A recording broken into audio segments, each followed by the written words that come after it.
Welcome back to the channel. In this video review, we're going to be looking at the Transformers Earthrise War for Cybertron Target exclusive thrust figure.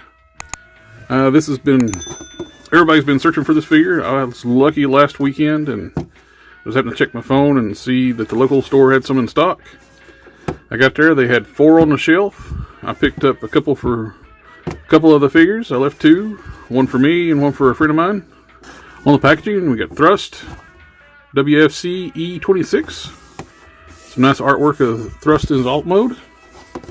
War for Cybertron Trilogy mural on the other side. Product imaging on the back. And just in case you didn't know the Decepticons were villains, Cybertronian villains.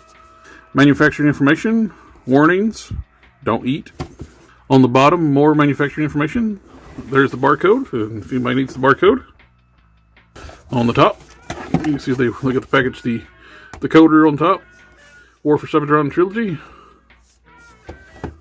Alright, let's get Thrust outside the box. Here we have Thrust in the plastic tray. He comes secured down the lower legs. That's the only plastic tie he has. He has some rubber bands holding his weapons in place.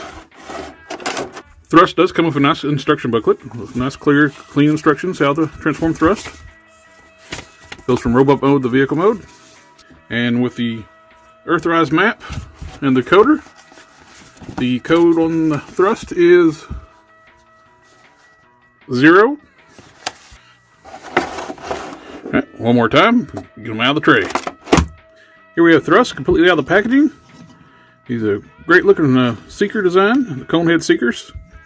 Finishes out the trio. I've already got the Amazon exclusive 2-pack, which I wish it was to go ahead and just been a 3-pack. We could have got them all at one time instead of making this one very hard to get Target exclusive. The scalpers have been snatching this up left and right. And if you do have the 2-pack, so you know a lot about this mold already, the Conehead Seekers are a retool of the Starscream and Seeker molds. The Coneheads have new shoulders. These are new. The chest area is new. The cross section's new, different molded. The ab area is new. The waist is the same. The upper legs are the same. New lower legs. The null rays are the same. Of course, each of the cone heads will have different wings setups.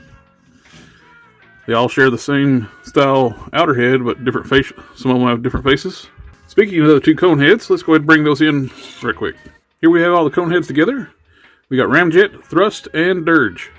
As you can see with the Amazon exclusive, both Ramjet and Dirge have red eyes, and Thrust has yellow eyes. And Dirge has a yelling, screaming head.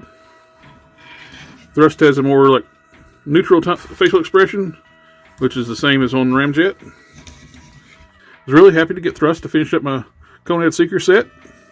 With all 3 of these figures being exclusives, with these in the 2-pack and this one Target, it made it a little nerve-wracking to make sure you get the whole team. Same way when they did with Thundercracker and Skywarp as a 2-pack for Target. That was also a difficult set to get. So like all the Target exclusives this year have been a nightmare for a lot of us to get. Let's go ahead and do some comparison with some other figures from the War from Cybertron Trilogy line. Here we have Thrust next to Earthrise Starscream and Siege Soundwave. Here we have next to Grapple and Shockwave. Next to Wheeljack and Hound. Here is next to Optimus and Megatron. Before we do the transformation, let's do a rundown on articulation robot mode.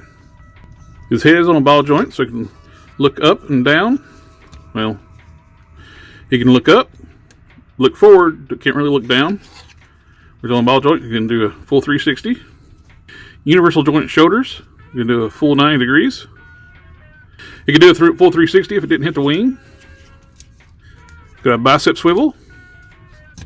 Single jointed elbow, get you past 90. There's no articulation in the wrist. There's no waist twist. The wings are articulated, so you can pose these different ways. You can rotate the wings up, or leave them down like in the packaging. Universal jointed hips, they go all the way out. Almost can do the Van Damme. There's a hinge to hip skirt. You get move out of the way when you kick forward. Thigh rotation. Single joint knees. Get past 90. Toe articulation. And ankle pivots. And the heel spurs can be articulated too.